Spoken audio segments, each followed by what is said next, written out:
I've thought about this so many times that I've come. It's hard to imagine I'm here. But I think the simplest way to say it is I'm having a hard time telling myself a new story, or a more hopeful story with two people in my life. Well, that's only because the old story is so practiced. Yes. Because even as you were using the words new story and two people, you went right there. You're about to tell us the old story, aren't you? Yes. And I know this, and I believe, and I've seen the results of the other, and I'm just... Want to try something radical and effective? Yes. Would you like to sit on this transition seat and tell us the new story? A whole new story. It's possible because when you know what you don't want, you know what you do want. So there's two stories. What you don't want, what you do want. Two stories are always possible. What you don't want, what you do want. So all you have to do is start to tell the old story and translate it. And start to tell the old story and translate it. And start to tell the old story and translate it. And pretty soon you don't have to translate it. The new story is more active. Unless you think that the story has to be factually accurate to what's caught up in terms of manifestation. So then you have to say, well, I'm telling the story of what's becoming, not the story of what has been. I'm telling the story of creation, not the story of regurgitation. So telling the new story that way is a little slower because there's this translation process. Life sucks. Life's quite good for me. Nothing's going the way I want it to. Things are getting better all the time. My body hurts. I feel pretty good today. It's not as satisfying, is it? In other words, do you want to tell the new story? We want to hear it, don't we? Yes. Okay. We want you to really think about your reluctance to tell the new story. Right. In other words, why don't I want to tell the new story? Why do I feel like some background in the old story would be more satisfying? Just because you've been telling it, that's all. You're not nearly as excited about telling the new story as we all are of hearing it. Yeah, it feels like, right. It's been so long that it's hard to imagine. But it isn't hard. It isn't hard. It's not. That's what I have to get over. It isn't hard. When you know what you don't want, you know what you do want. It's just that the criteria that you've been using, you've wanted to be truthful, you've wanted to be factual, you tell it for effect. Sometimes people tell the old story for humor. In other words, there's all kinds of reasons you tell the story because you've told the story. You tell the story because there are a lot of reasons that really aren't valid in terms of closing the gap at all. So it's like permission. Like I feel like I need permission to be able to tell the new story. Is what you're giving me permission. We're not just giving you permission. We're demanding the new story. That's better. If we had the power and we don't, we would withdraw permission to tell the old story. In other words, if we had our way with you, you'd never tell that old story again. It's boring, it's old, and it won't get you to where you want to be. So let's hear the new story. Now don't translate it back. Okay. We're talking to them. Okay. When you hear the good part, don't try to figure out what the old story was.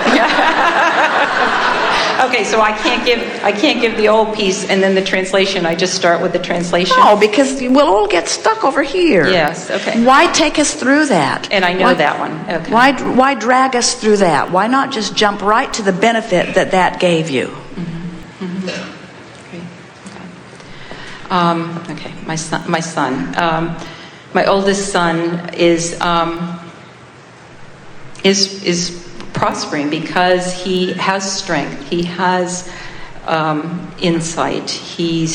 And stronger desire than he's ever had before in his entire life. So he's queued up for remarkably wonderful things. Yes. Well, we like it so far. Okay. And I believe in that. I'm relating to his strength, not to... We don't want to hear any back story. Okay. Just the story. Okay, so... We don't want you to tell us what parts of the new story you believe and what parts of the new story you don't believe. Just the story. We just want the story, because if you tell it enough, you'll believe all of it. Okay, what it looks like. Don't dissect it in your mind. The mind. Okay. So this is the story of my thriving oldest son. Mm-hmm. Yes? Yes. Short and sweet. We like it. Next. Okay. Yeah, that feels right, actually. Okay. All right. Now think about it. All of these people, these are powerful people, do you know? They heard that story. And do you know what just happened? They joined you in that story. The energy that creates worlds, a vortex opened. That's influence, you see. Yeah. Sort of makes you want to tell more good stories, doesn't it? Yeah, and it feels right. It feels so full. Because, you know why? Because you've been piecemealing that story together over life experience, and that's what it has culminated to. And now, with your words and all of our assistance, you aligned with your true desire, your true creation, with what you got in the vortex just now. That simple. Wasn't it interesting? That simple. You got in the vortex where your influence is now strong. Who knew it could be so simple? Now, if you'd been dealing with a weaker co-creator, like other children, friends, many therapists,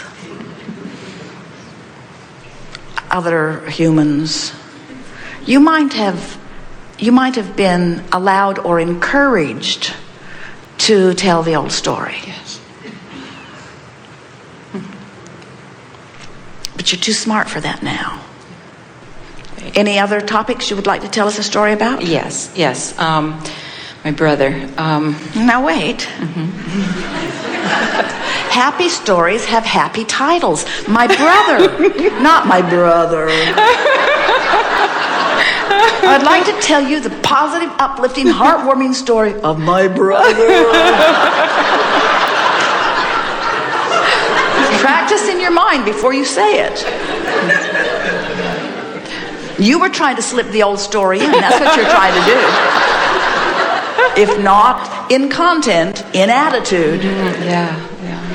And if this were a movie, the dramatic music would be playing in the background. True.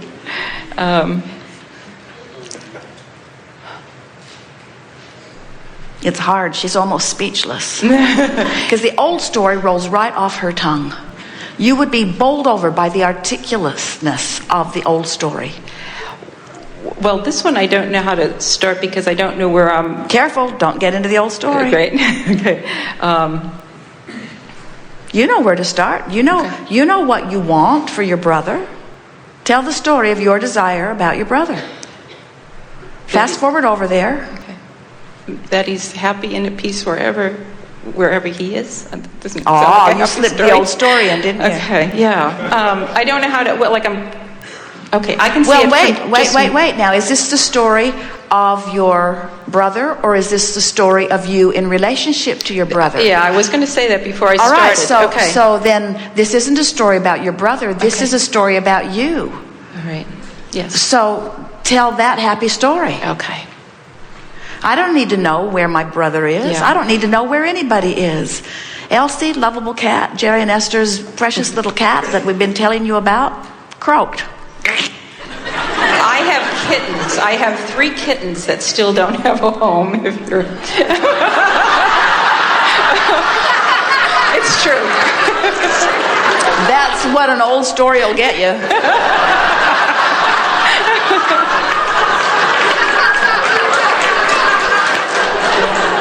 And Jerry said to Esther the other day, Elsie has been in my mind for years, because they're rarely in Texas. She lived at the property with the girls and fellows at the office.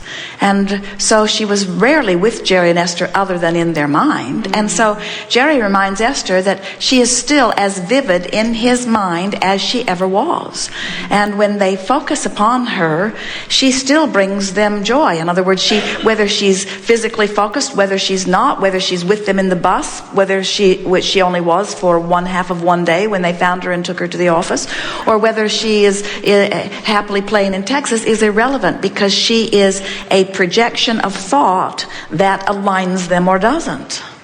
You see, and they can choose which way they focus upon her, so she can give them endless pleasure. She can be the cat that lived as long as they do.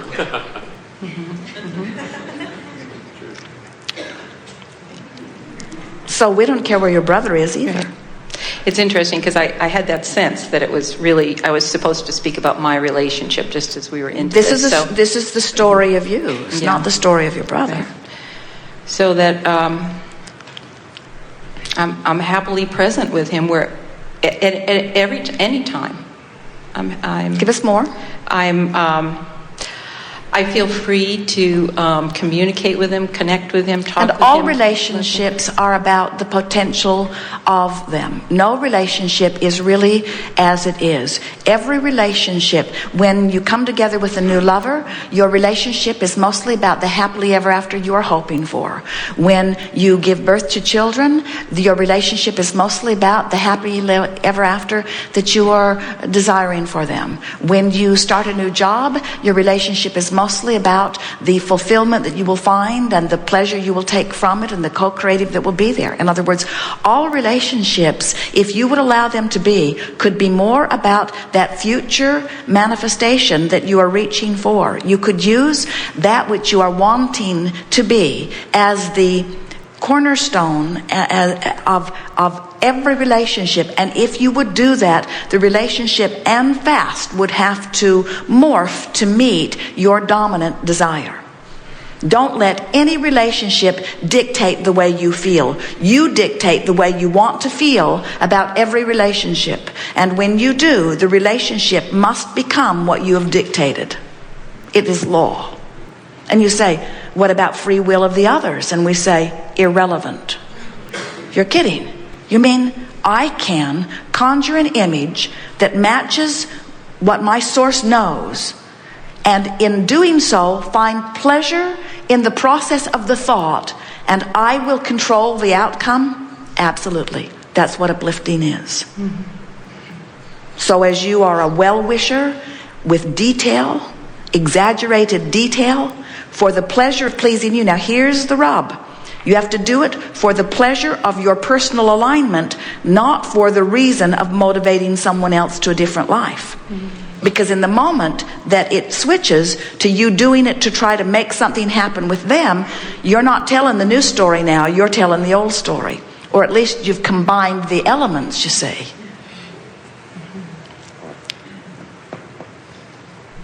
In order to isolate. So let's think about this in relationship to the compounds that we were talking about earlier. So every relationship is a combination of a lot of things. So powerful deliberate creation and the key to happiness is to isolate from the relationship the best parts. Form them into a working story that you keep alive in your vibration. And then, through the process of isolating the best components, the other components, the less wanted components that are no longer active in your vibration, must fall away. Don't you love knowing that? That's what we call cleaning up your vibration. It's what we call aligning with who you really are. That's what we call coming into the vibration of upliftment. That's what we call deliberate creation. That's what we call the art of allowing. Allowing yourself to be a vibrational match to the best part of life that you've already sorted out, that the source within you is holding. You got to go over there where it's being held, and when you do, you'll feel wonderful. Very good. Okay. Thank you.